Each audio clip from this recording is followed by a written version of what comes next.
අපි කතා කරන්න යන්නේ ලෝකයේ විශාලතම වැසි වනාන්තරය ගැන. මේ දකුණු ඇමරිකා මහද්වීපයේ පිහිටා තිබෙන අතර ලෝකයේ ස්වභාවික පද්ධතිවලට ඉතා වැදගත් වනාන්තර ලෙස සැලකනු ලබනවා. මෙම වනාන්තරයේ රටවල් 9ක් පුරා විහිදී පවතිනවා. එනම් බ්‍රසීලය, පේරු රාජ්‍ය, කොලොම්බියා, වෙනසුලා, ඉක්වදෝර්, බොලිවියා, ගයනා, සුරිනාමි, ෆ්‍රෙන්ච් ගයනා යන රටවල් පුරා විහිදී පවතින සම්පූර්ණ වශයෙන් වර්ග කිලෝමීටර මිලියන 5.5කට ආසන්න වශයෙන් මේ වනාන්තරයේ විශාලව විහිදී පවතිනවා. මෙම වනාන්තරයේ ආසන්න වශයෙන් උෂ්ණත්වය සෙල්සියස් අංශක 25-30 අතරද වසරකට මිලිලීටර් 2000ක 3000ක වර්ෂාපතනයක්ද අවුරුදු පුරාම තෙත් සහ උණුසුම් පරිසරයක්ද මෙහි දක්නට ලැබෙනවා.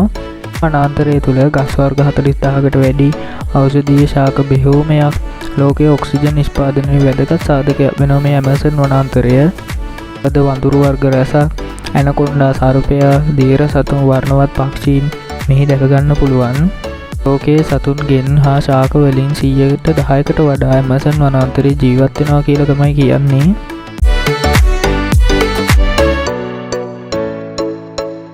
ලෝකයේ දෙවන දිගම ගංගාව, ලෝකයේ වැඩිම ජල ප්‍රමාණයක් ගෙන යන ගංගාව, ඇමසන් වනාන්තරයට ජීවය දෙන ප්‍රධාන මූලාශ්‍රය විදිහට ඇමසන් ගංගාව හඳුන්වනවා.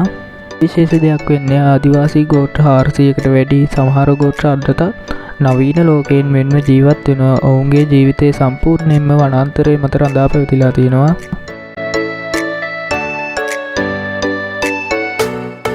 ඇමසන් වනාන්තරයේ ලෝකයේ පෙනහළු ලෙස හඳුන්වනවා. හේතු තමයි කාබන් ඩයොක්සයිඩ් අවශෝෂණය කරනවා, කාලගුණය පාලනය කරනවා, වැසි චක්‍රයට බලපානවා, ගෝලීය උෂ්ණත්වය පාලනයට උදව් කරනවා. ඒ වගේ දේවල් නිසා මෙය පෙනහළු ලෙස හඳුන්වනවා ලෝකයේ.